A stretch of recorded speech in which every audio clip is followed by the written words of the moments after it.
Kde sa podeli ich zlaté časy? Bahľa, Ema dosť, ale soli ani omrvinky, a čo by vari kraj sveta boli, po ňu posílali. Tá zmizla a zmizla. Bola to Božia kára na celú krajinu. Biliardové guličky sa kotúrali krajinou. Za omrvinku soli boli by teraz odvažili toho, kto by im ju doniesol. Medzi tým našej Maruške vodilo sa veľmi dobre. Nebolo také roboty, ktorú by nebola naučila sa a k čomu by nebola privykla. O biede neznala nič.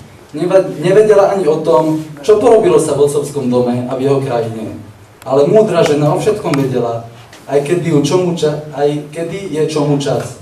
Preto raz zavolala Marušku a takto jej povedala. Maruška, poď sem. Už je čas. Musíš sa pobrať domov.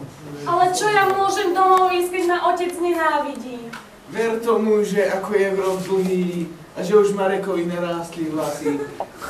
V tvojom kráľovstve Emo premohlo všetku soľ a ty ju tam teraz musíš doniesť.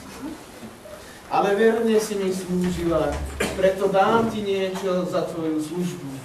Vyber si, čo len chceš.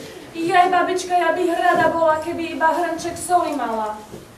Dobre, čo len chceš, ale môžem ti dať niečo 100-krát lepšie. Mne stačí tá sol, babko. No dobre, sama si vybrala. Poď, odprevadím ťa na cestu aj s touto hrudkou soli. Poďakovala sa Maruška za všetko, vzala so sebou plnú sajdačku soli a smutno brala sa preč. Smutno veru, bo jej u staruške vždy dobre bývalo. Ale tešila sa, že veď nelúči sa na večnosť s dobrou starkou, že si ešte príde pre ňu, len či doma otec udobrí sa. A keď tu Maruška ešte raz chcela dobrej starkej ďakovať, už jej viac nebolo. Kde zmizla, tam zmizla, ale Maruška ostala samotná ako prst.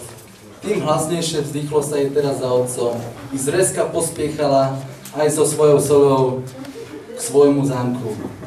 Došla medzi svojich, ale jednak, že ju už dávno nevideli, jednak, že mala hlavu obrúskou zavinutú, nepoznali ju ani nechceli pustiť pred kráľa. Kam ideš, ľudia? Za kráľom mám pre ňoho niečo, čo sa mu bude veľmi páčiť. Áno, pošli ho. Pre ňo. Riekli to kráľovi a ten hneď prikázal, aby ju k nemu pustili. Keď k nemu prišla, žiadala, aby jej podali chlieb. Kráľ jej ho kázal priniesť, lež vzdychlo sa mu pritom zhlboka.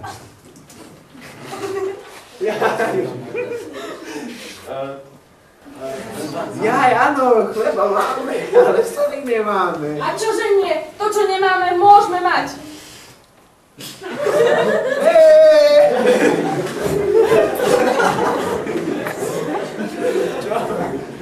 Jaj, jak sa ti mám oddačiť? Ty, nechcem. Jaj, Tatošik, ja len rada by som bola, keby si mal zase rád. Ako predtým.